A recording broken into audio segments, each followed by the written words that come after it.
Here we go. Our little group, and all the people who watch later on online. We are here for another great Bible study, and I came up with a new theme, a new motif, and I'm gonna let you guys see it and hear it. I think it's kind of fun. Our Women Break Free Bible study.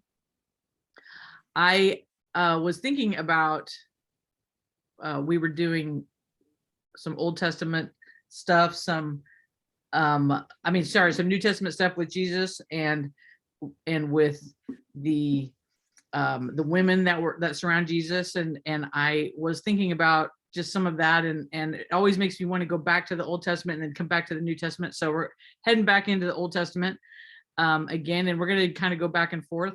But this series I wanted to call Women on the Edge, which I thought sounded kind of fun, but Women on the Edge. And really it's about women, studies of women who are on the edges of the Bible stories that we all know, the Sunday school lessons, the Bible stories that we think we know, the patriarchs, the big stories, even the Bible stories like Ruth and Esther.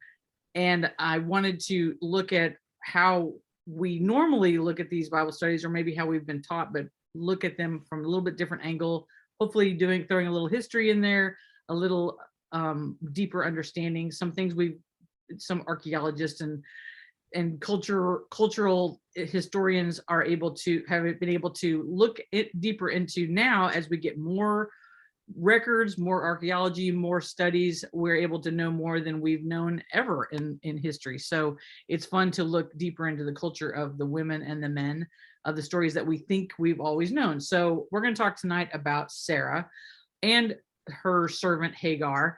It's a story that we're going to take a little bit deeper look at as we talk about women on the edges. The chapters are Genesis 12 through 22. Now, I just did I've read those before, and I right before we started, I did one more quick just run through those chapters just to kind of remind myself again, even though I've been reading them before and after this whole study as I prepared it. But I wanted to just remind myself of different things, and you guys can definitely do that as you get a chance. Look through those chapters that you think you're familiar with. And these 10 or so chapters are actually kind of an interesting thing. We're going to look at this section of Genesis in a couple of different ways. But one thing I found really interesting, I hope you guys think it's interesting, is that it's laid out in what's called a chiasm, and it's a Hebrew literary structure.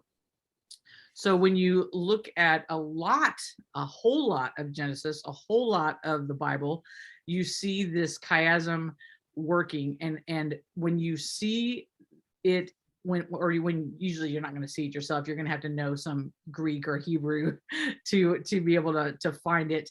But when you find out that it's there, it can really change the way you approach the scripture and approach what the writer is saying is the most important parts.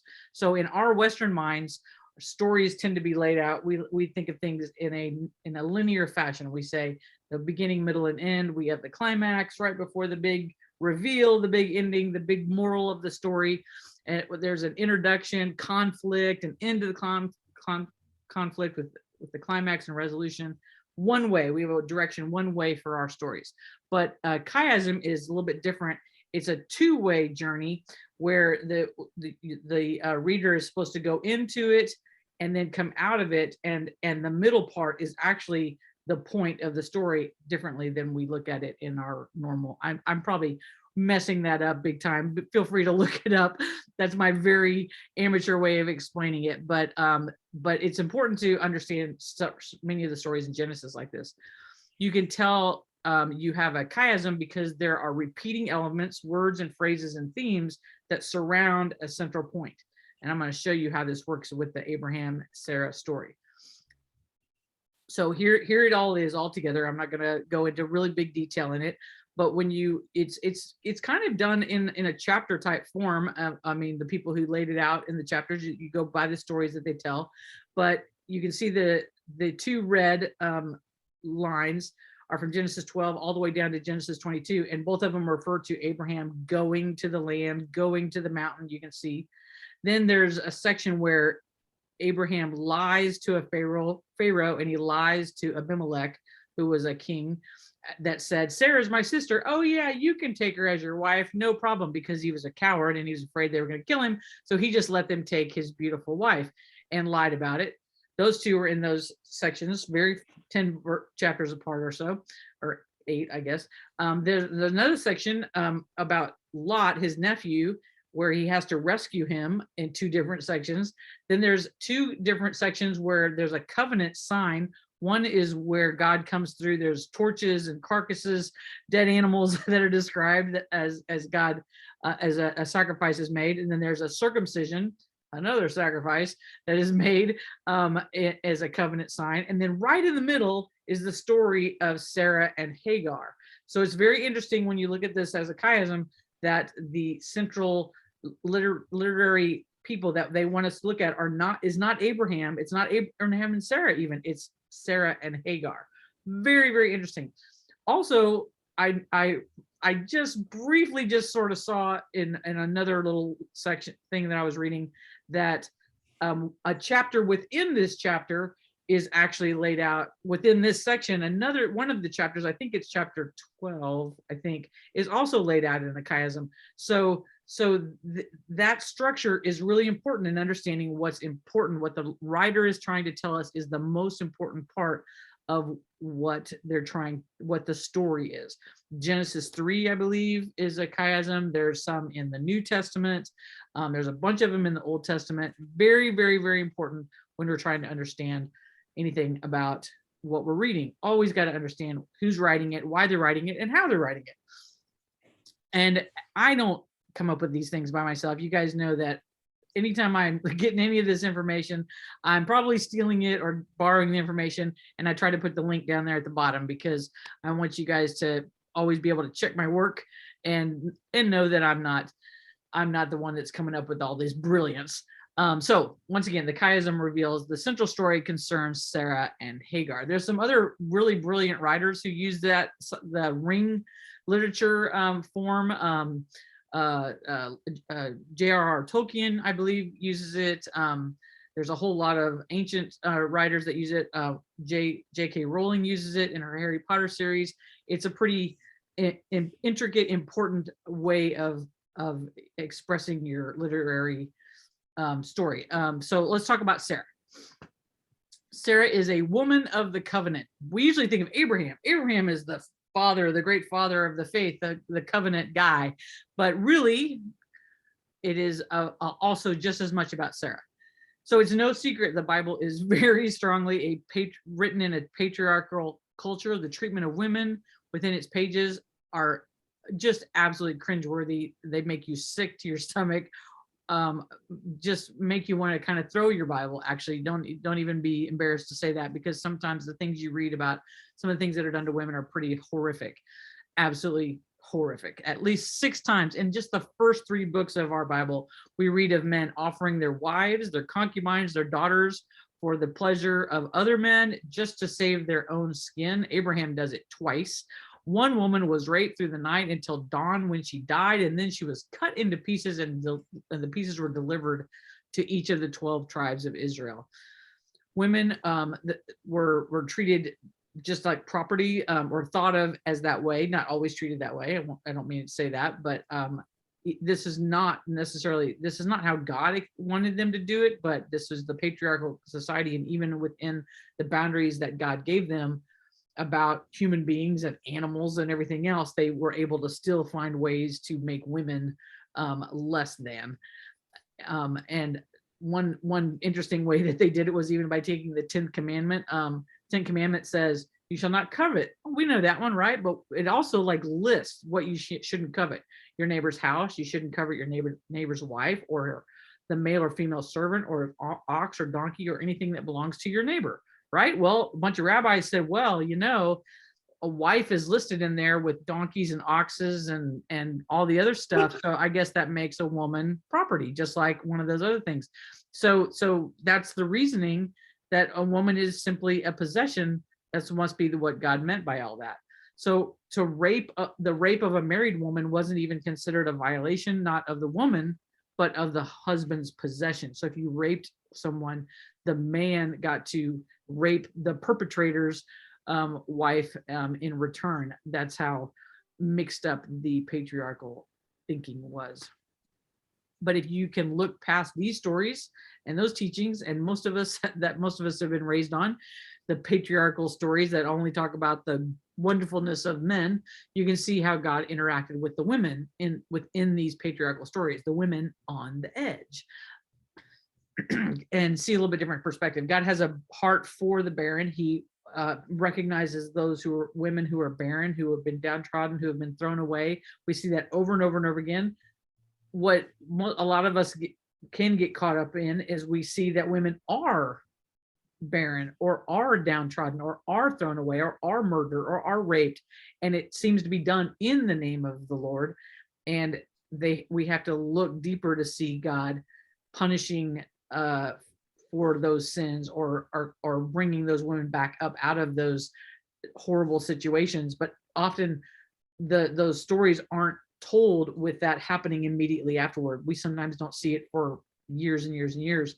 The story of Rizpah is an example, and there are many other stories of women who have to fight for their cause, fight to be heard, fight to be seen. God has a heart for them, and for the innocent, and wants us, of course, to have that heart. The way God makes connections and covenants with these people, with these women, and are not like super colorful. We don't have like songs like Father Abraham had many sons. Nobody's singing a song about Mother Sarah. Nobody's singing a song about poor little Hagar. They don't get colorful flannel boards with, Abraham.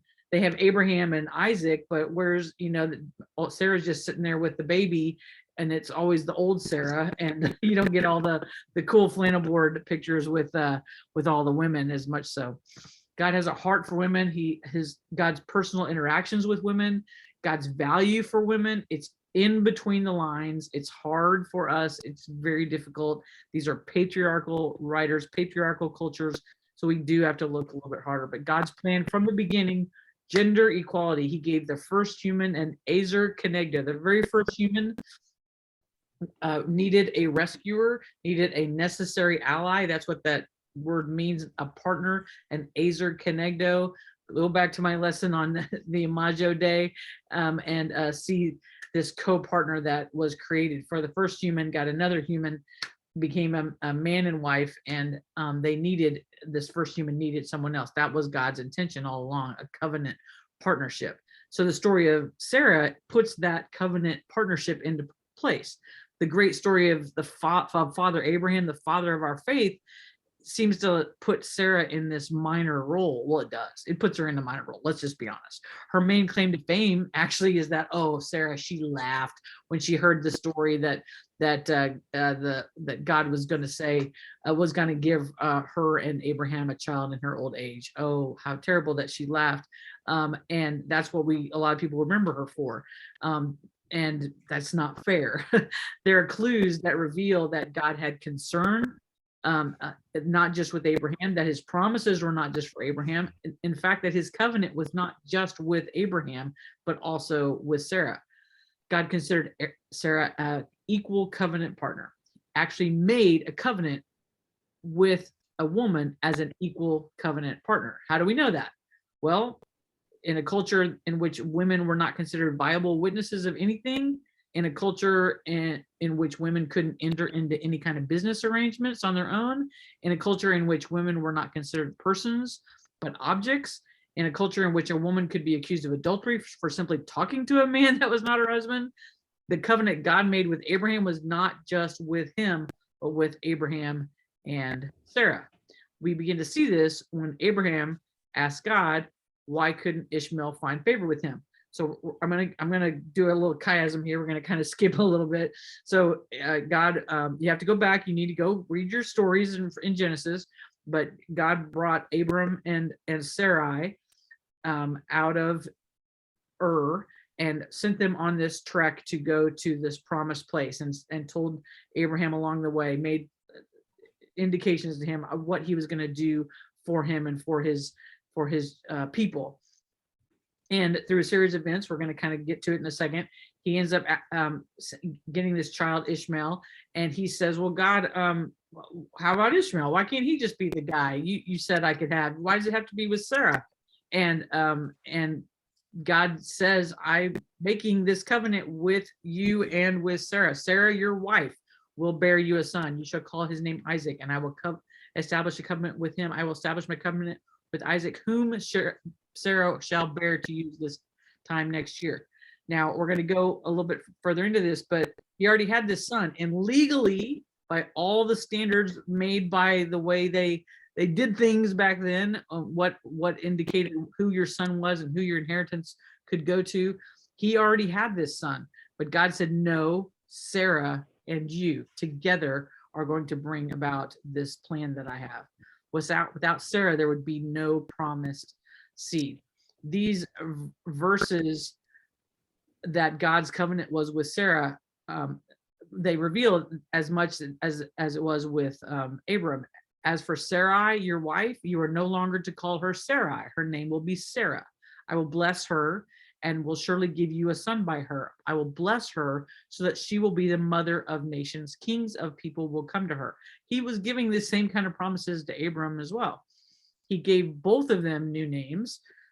The name change had a covenant significance. It's a sign, it's a seal of an established covenant between God and the recipient of the name. We've talked about, there's a lot of people in the Bible who get new names.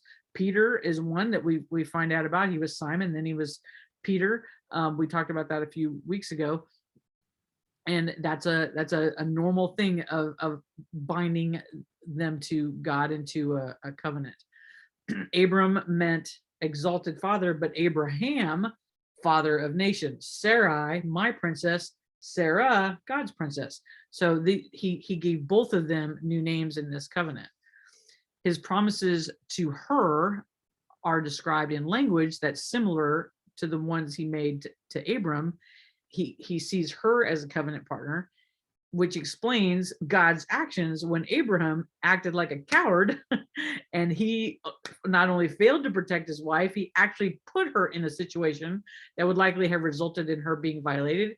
I told you about the two different situations. There was one with the Pharaoh. Then we find out later there was one with Abimelech. And both of those, he ends up offering his wife. Apparently she was gorgeous. I mean, apparently drop dead gorgeous, even to her older age.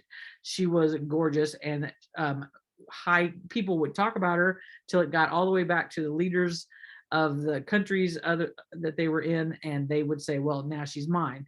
And Abram would go, okay, because and then it would one passage even says that because he handed her over to the Pharaoh, he became extremely wealthy. He got all kinds of gifts out of it. And then even when the leaders found out that eventually found out that Sarah was who she was, that already someone else's wife, they would give him more gifts to say, get her out of here. And Abimelech, he ended up with giving him, asking him for help because his own wife was barren and had been, his wives were barren and had been barren the whole time Sarah was a part of his household, and which apparently was for a while because it described them all being barren. And so when he gave Sarah back to Abram, he ended up having a passel full of kids. Everybody got pregnant and got blessed because that was the highest sign of blessing. So twice Abram put her into this terrible situation. He was a complete coward. He did not protect his wife. God had to protect her because she was God's covenant partner. This is the patriarch Abram, the father of our faith, the man that is declared righteous throughout the word, throughout history, even into the New Testament, and today, all the way to today, he is declared a righteous, wonderful person, but he acted pretty abominably several times with his wife, but God was not okay with it at all, and he took care of Sarah. He took care of her as Sarai and Sarah. The request Abram made of Sarah to become someone else's wife was normal in this culture that viewed women as property. And I'm sure she must have hated it, but it was normal to her as well. But it was not God's heart for women. In fact, God intervened on her behalf. Abram may have been more concerned about his own life than Sarah's, but God was concerned about protecting Sarah. In fact, it was almost like God was saying, Sarah, I know Abram's being a jerk. He should be protecting you, but I will take care of you. I promised you, you will be the mother of nations. And he would be the father of nations. I will not allow any men to violate you. I will ensure that you are given back to your husband. No one's going to lay a hand on you. We are partners. When we understand this significance of Sarah and that God's covenant was with her and with Abraham, we can understand why God protected her even when Abram was in the wrong. God protected her so he could fulfill his covenant promise to her and through her. And there are other clues throughout the narrative that reveal that Sarah is not just a supporting cast member. She's the only woman in the whole Bible whose age is recorded. Abram insists on her getting a burial place, revealing not only his value for her, but also God's. An entire chapter, that chapter 23, is completely devoted to Abram burying her, his grief over her, what he ended up paying for the burial site, all the things that surrounded that. It was super important for the writer to let us know that's how important Sarah was to these people. Paul uses her later on in Galatians as an example of the new covenant. In Hebrews, she's listed along with all the other big guns of the patriarchal age as one of the pillars of the faith. Peter tells women to be daughters of Sarah. She was a big deal. No other Old Testament female character was held up in the same level of honor as Sarah. She wasn't just that old lady who laughed in the background. She definitely was not. She was someone that God took care of, God protected, God had a plan for, God gave a plan for, as well as for her husband Abraham. The reality is, in a strongly patriarchal culture, God made his covenant with Abraham and Sarah together. Abraham, just like Adam, just like the original human, needed an Ezer Kenegdo to accomplish God's plan. Sarah and Abraham, just like Adam and Eve, needed to become one together to fulfill God's promise. That God kept them together even when Abram was throwing her away to protect his own neck. God made sure that they stayed together and made the decisions together that ended up fulfilling the covenant that God had. And it's very powerful. It shows that God's desire was for equality for men and women. When Jesus came, God's desire for equality between men and women could only finally be realized. And it's still happening today. But in the meantime, the story of Sarah reveals God's heart was for gender equality from the beginning. You know, I'm always going to talk about that because it's not said enough. We focus on sometimes the wrong things in some of these stories, and sometimes even when we're focusing on the right things, it's good to throw in that God is about the both the men and the women, even though it's not as obvious as it could be. If I was writing the story or some other people were. He didn't leave her out. He didn't ignore her. She wasn't just a womb for Abram's son. She was his daughter. Sarah was. God honored her alongside Abraham as an equal, the mother of nations. So God led Abraham and Sarah by baby steps out of this pagan idolatry. So when they were in Ur, it was a pagan place, and for a man to be spoken to by God, one God, to follow one God, not just a multiple number of gods, was a big deal. This was just the time of life. You know, languages were being spoken and written down, and history was beginning to be written down, and we're getting a whole new way of understanding the world. And here Abram is told to go to a whole nother place, to leave a country that he knows, of people that are his family, and to say, I'm committing to what you want me to do, God. I'm going to go to this new place that you're asking me to. And this whole process of what they went through was very long, and it was this baby steps of them learning how to hear God, how to understand what a covenant was, what a connection with the one true God was. That was all very slow. It wasn't like an instant overnight thing. He met them where they were. He helped them through their ignorance, through their sinfulness, their laughing or their cowardice, or the bad decisions that they made. He worked with them through that, because just like it says in the New Testament, God works it out for those who love him, who are called according to his purpose. we just keep moving forward and we're trying, God, and he's going to honor that and get us moving in the right direction. God took this raw material he had, this patriarchy, this slavery we're going to talk about with Hagar, and he brought something beautiful out of it. God cared as much for the women like Sarah and Hagar as he did for the men like Abraham and Ishmael and in Isaac eventually. Hagar becomes a major part of this whole covenant, but that was made between Abraham and Sarah in a way that's very weird for us in our modern way of thinking.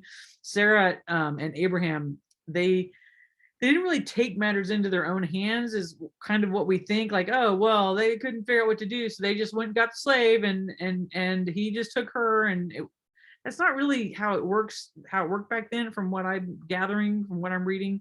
They had a different way of thinking of men and women and of children and how they came about.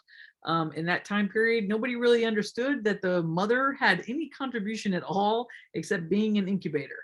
There was no understanding of the mother's egg and the sperm and how they came together. That didn't even come until the 1800s. So think about this, 10,000, whatever it was, years ago. They had no comprehension of this at all. It was all about the men and what they produced. And of course, that's why it was a big deal. If they had a male child, great. If they had a female, you could throw her away unless you needed somebody else to be a baby maker or a baby incubator. As far as everyone knew, the man's sperm was 100% the baby, and the mother's womb was just a place that it grew. And that's why a man could impregnate a slave and the child that she bore would still be 100% the man's heir. It had nothing to do with the woman who birthed her. One womb was just as good as another. It didn't matter whose it was. It was just a matter of getting more children, and whoever was the man was. And the women, they thought the same thing. This was the common way of thinking that they all had. So Sarah was barren all the way back to before they left We knew that she was barren from the very beginning. Marriage contracts from the time of Abraham in had been found in archaeology that specify that if a woman was to be found barren, it is the woman or the wife's responsibility to give her husband a female slave or servant, which would be her heir. That was what you were supposed to do. That's just how it worked. That was your job, was to, if you were the wife, was to give this servant to him. Though it was her obligation. The husband could not just take any female slave. He wasn't supposed to. He was supposed to wait until one was offered by his wife. And when the episode of Sarai being taken by the Pharaoh of Egypt, because Abraham lied about it, said that she was a sister, God arranged for the Egyptians to return Sarai to Abraham. And interestingly enough, that was when the Egyptians gave a whole lot of gifts to Sarai and Abram. And it is probably when she got Hagar, because Hagar is described as being an Egyptian. And so it's most likely she was given to be her personal attendant. She was probably very young, and Sarah was already older, and she got to have this personal attendant. But even though she was considered barren right then, Sarah didn't hand her over at the time. It was actually quite a while, like decades from what we can gather, later, before she offered Hagar as this baby incubator for Abram to birth a son. It seems that Abraham may have thought of Lot, his nephew, or he actually was talking to God about Eleazar. He told God, hey, well, I don't have any kids, and so, you say that my line is supposed to go on. Well, the head of my household, my servant Eleazar, I believe his name was, he can become the heir. And probably he thought about his nephew Lot too, but Lot was always getting in trouble. He had to be rescued so many times. He was just that bad nephew that just was not making good decisions.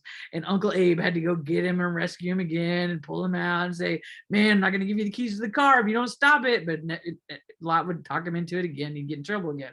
Anyway, Abram tried several times to talk God into how he should work this deal out, not because he was just looking for an excuse, but because he thought that's the way you were supposed to do it. But after God made it clear Abram is to have a son from his own body, Sarah she still believes that no matter how she or Abraham feel about it, she must honor her marriage vow. So it had actually been quite a few decades, and she finally decided, okay, well, I guess I'll do what the marriage vow says, the contract, and I'll just go ahead and give him Hagar. I've been barren for a lot of decades, and Eliezer isn't what God wants, and Lot apparently isn't what God wants, and so I'll just go ahead and do the contract that my culture says to do.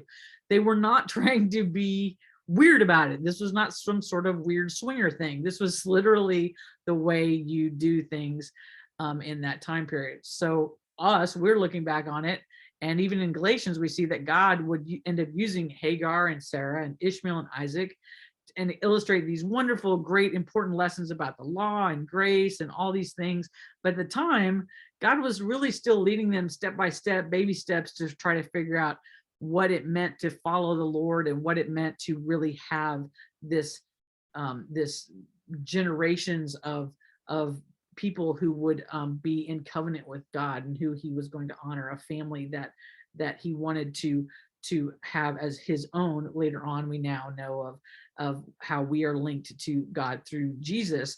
But until then, until Jesus came along, and all of us Gentiles and everyone got to be grafted into the kingdom and into the family, it was all about the covenant that God made with this family and the ongoing generations. So Ishmael is born through Hagar, and he's 100% Abraham's son. He's 100% his heir. He's legally Sarah's son too. Legally, he was Sarah's. It was not Hagar's kid. And Sarah, but there were some problems, because Hagar, being the mom, being natural mom, she did have some desire to see her son and be a part of, of course she was nursing him and all that. But the way the contract read back then, 100% Sarah's, 100% Abraham's, because they were the heads of the household. Then God drops this bombshell and says Abraham will have a son through Sarah. Hey guys, that's not what I meant. I know that's what you think, the way you think is supposed to work, because that's your culture, but I'm doing it differently. You need to pay attention. Pay attention. Read between the lines here. I'm telling you how to do it. But that really didn't make sense to them, though. Nobody thought Sarah contributed anything to the makeup of the baby. It shouldn't matter who birthed the son. It matters to us because we understand genetics better, but they did not understand that.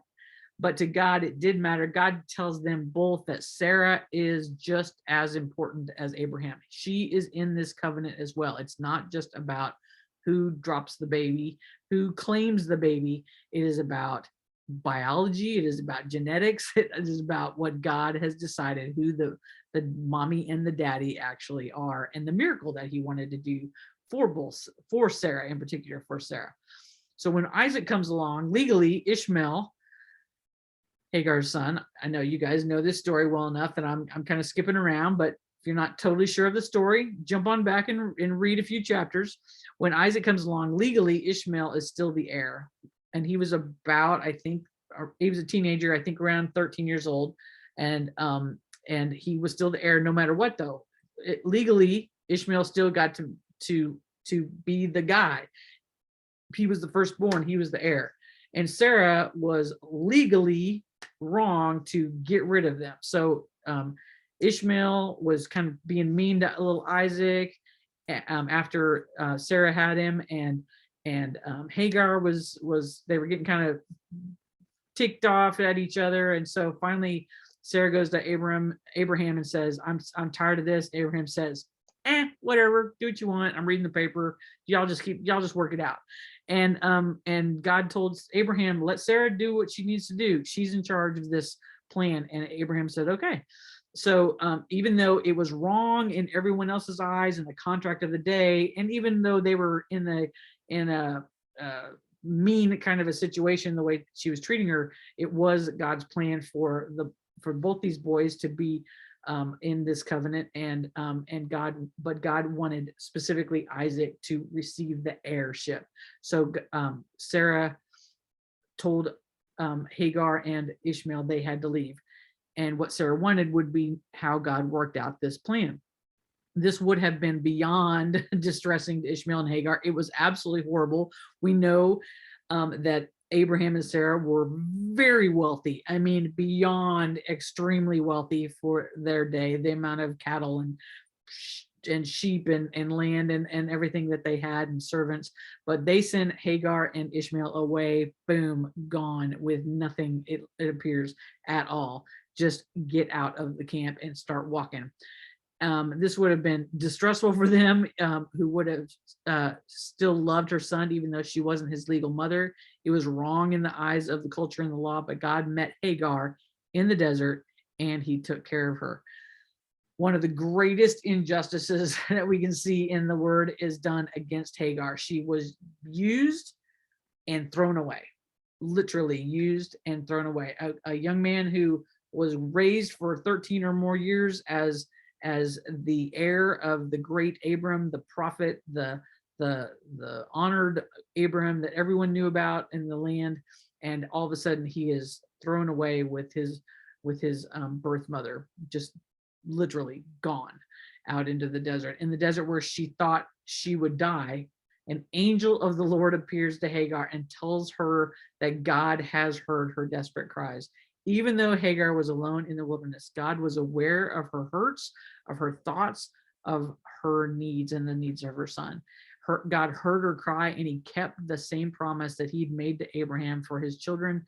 And he kept that promise with her. And she gave God a name, El Roy. We know El Shaddai and El Yah and a lot of other names. El meaning God, and then Roy is the description of God. And this El Roy is the God who sees me. Hagar gave God a name. Hagar is the first person in the Bible we read at all who is visited by an angel. Trivia that you guys can throw at somebody anytime you want. Who was the first person in the Bible visited by an angel? Probably people will say it was Abraham or maybe Noah or something, but nope, it was Hagar. And she's also the only person, the only person in the Bible that gives God a name. She gave this name to the Lord, it says in Genesis, who spoke to her, "You are the God who sees me." For she said, "I have now seen the one who sees me." What an amazing little verse right there, that this person that we see as a slave girl, someone who has been thrown away, who was used and just pitched out with nothing. She sees God and is now can say, "I have seen you because you have seen me." I mean, that's an amazing thing. I mean, it's really mind-blowing. The God who sees me, to be seen by God. One of the deepest cries that we have as women, we want to be seen. We want to be seen by God. We want to be seen by others. We want to be recognized for our gifts, for who we are. We want to be seen, but deep down, we want God to see us and know us and hear us and take care of us, provide for us, and provide for the ones around us. The story of Hagar and Ishmael and how God brings them water, and she actually leaves Ishmael. He's dying, and she goes, I think it says an arrow's throw away, which is kind of far. If you're a Hawkeye, you can get that arrow going pretty far, and goes, so she didn't have to watch him die, and yet God provides for them. And then eventually he ends up becoming a great nation as well. But God does see you, just like he saw Hagar, he still sees you. It says in Psalms, I did a teaching on Psalm 56 a couple years ago that I really love, that I may do again one day for you guys, but one verse, kind of that middle verse in there, it's a Psalm of David, and it says, "You yourself have kept track of my misery. You put my tears into your bottle." Think of the last time you cried. I can think of the last time I cried very easily. It was about, not long ago. And it was very nice to also to think, God knows these tears that I shed, even if I can't put it into words. He knows these tears, and it says that he captures them and puts them in a bottle. he pays attention to your tears. God told Hagar that he would make something great out of Ishmael, and he did. Ishmael grew to be a chieftain. He and Hagar, rather than having to be just a slave who watched her son be great from a distance, she got to be there, be his rightful mother, and be there as part of his greatness, which is kind of cool. She had to go through some misery to get to that great place, but the promise that was made, and I know we all have promises we've prayed for our own children, and we've asked God to fulfill things that we prayed for them, and things that we believe that God has for them, that we have to continue to pray through and get walked out, to see that walked out for them. But all of those that covenant that God made with Abraham's children, with Abram, and that Ishmael had, God gave that to Ishmael as well. Abraham cried out for Ishmael and said, well, God, why can't it be Ishmael? Why does it have to be this other kid that you're saying? And that turned out to be Isaac. And God said, oh, well, I hear you. I'll make Ishmael great too. He'll get a blessing as well. He's just not the heir that I want to send this particular covenant through. But God made a pact, a covenant with Ishmael on behalf of Abraham as well. But Sarah and Hagar, these women that are on the edges of the story, important women who we have to pay attention to the in-between stuff. We have to pay attention to how the story is written. We have to pay attention to the little notes here and there. Sometimes we even have to do a little dive into some ancient Hebrew and some ancient cultural things to understand who these women are. And so often when we're talking to other women about how God sees them, how they view the Bible, and there's a whole lot of things happening these days with deconstruction is the big word, but really it's about just looking deeper and saying, well, what do these stories mean? This doesn't make sense. It can help us, or we can help other people understand. I'm a fan of deconstruction. I've said it before, only in the sense of people asking questions. I like people asking questions. I like the Bereans are noted in the New Testament for being the ones who said, okay, Paul, you're bringing all this stuff to us. We're going to dig in a little deeper and make sure. And Paul's like, that's great. And they got recognized for that. And I think it's good to take a note of what's happening with Sarah and with Hagar and with these women who were cast away, and see the way God actually was responding to them, actually was taking care of them and leading them in ways that were not necessarily the way we're thinking it should be done, but we have to look a little bit closer. So women were seen by God. Sarah and Hagar are great examples. They're protected by God and they're fulfilled by God.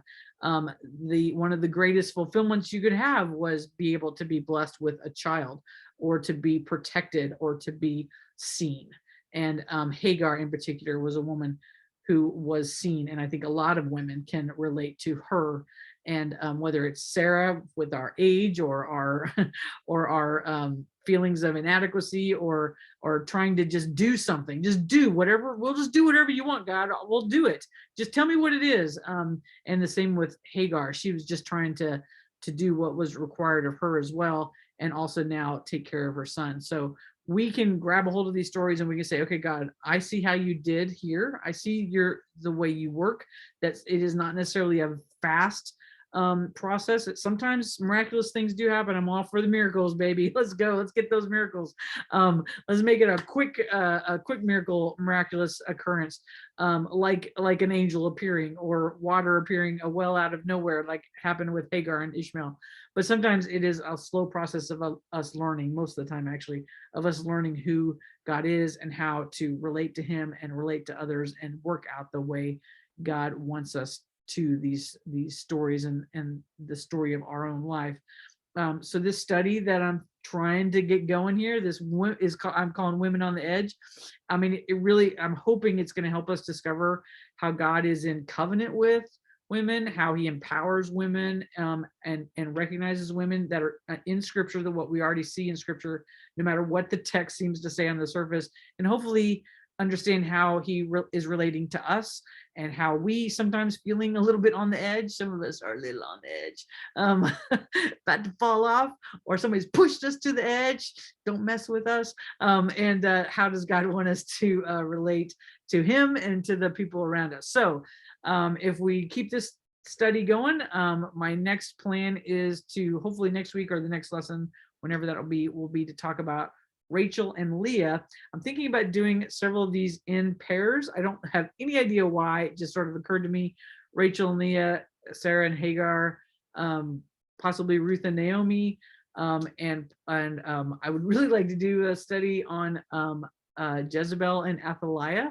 I don't know how much positive we're going to get out of that, but I think they have some very interesting stories. And Jezebel in particular is an interesting woman, an evil woman, but a woman that people like to use against other women. And I want to take a little bit deeper dive into that as well. So we're going to look at all that stuff. If you guys, anybody have any questions, any thoughts, anything at all going on until we meet next time? Nothing? All right, I will stop the recording and then we can talk about the next couple weeks. Love you guys. For those of you who are joining us by tape, a whole lot of you do. Let me know if you have any questions at all.